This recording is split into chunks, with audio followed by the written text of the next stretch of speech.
Hey everybody, I'm John Swantek. Welcome to this week's edition of Match Play on PGA TOUR.com. Should be a good one. Let's get right to it and welcome John Maginnes from the PGA Tour Network, the host of Maginnes on Tap on SiriusXM Radio, and Sports Illustrated senior writer Gary Van Sickle, who has the honor for topic number one. Playoffs begin this week with the Barclays. Gary, which player who improved his position in the point standings at the Wyndham Championship has the best chance this week to capitalize on that momentum? Well, actually, I thought Maginnes on Tap was the first thing I ordered at a bar, but, that's another topic. I got to go with Webb Simpson. The guy's been a top 10 machine all year. He's got 7 top 10s. He's got one of those nice all-around games. He's good at everything. He's not dominating any one category. I think he's like about 15th in greens hit. That's the kind of game that travels anywhere.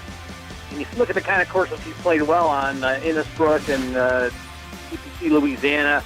They're good courses for good iron players, and Plainfield is another kind of tree-lined old Donald Ross course. I think it's going to be a premium on iron play.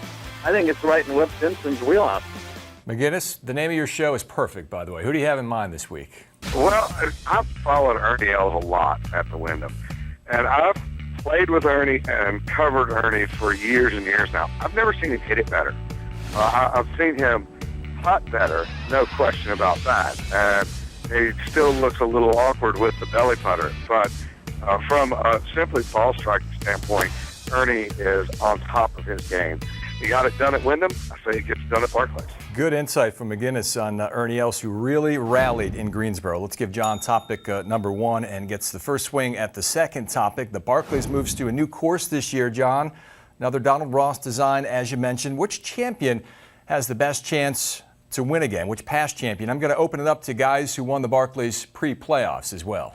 Well, I tell you, I like everyone else, are completely unfamiliar with Plainfield. But I'm such a Sergio apologist. I'm just rooting so hard for this guy. He played well, obviously, at Westchester, and I would assume that this is a golf course of similar design and certainly from the same time frame. I want Sergio to play well. Remember, he lost in a playoff at Ridgewood a couple of years ago to Vijay Singh, and I just think Sergio playing well is good for the game. Maybe I'm rooting too hard there, but that's my pick, Sergio.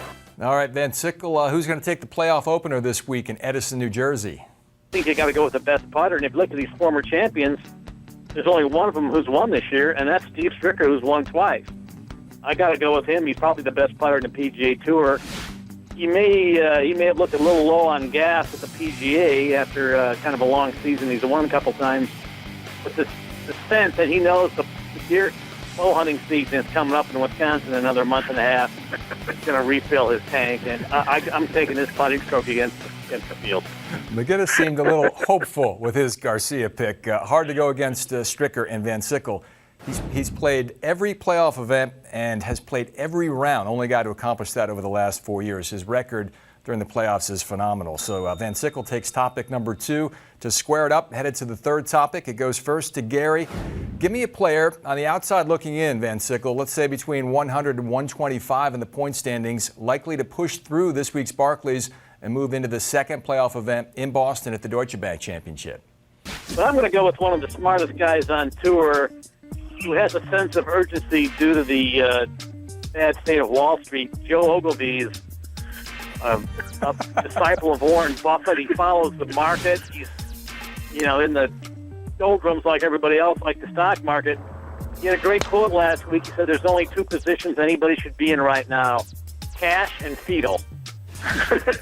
He's gotten 6 or 7 sponsors exemptions this year. He's made good use of those. He got his way in the playoffs through them. Joe Ogilvy is going to outthink everybody in this golf course and protect his stock portfolio at the same time. The problem with the Ogilvy pick is he actually has an office in New York, and he could be distracted this week. I love the pick, and I'm entertained constantly by Ogilvy, but I got to go with the man who went from 125 to 109 at the Wyndham and has won 2 playoff events at Camilo Villegas.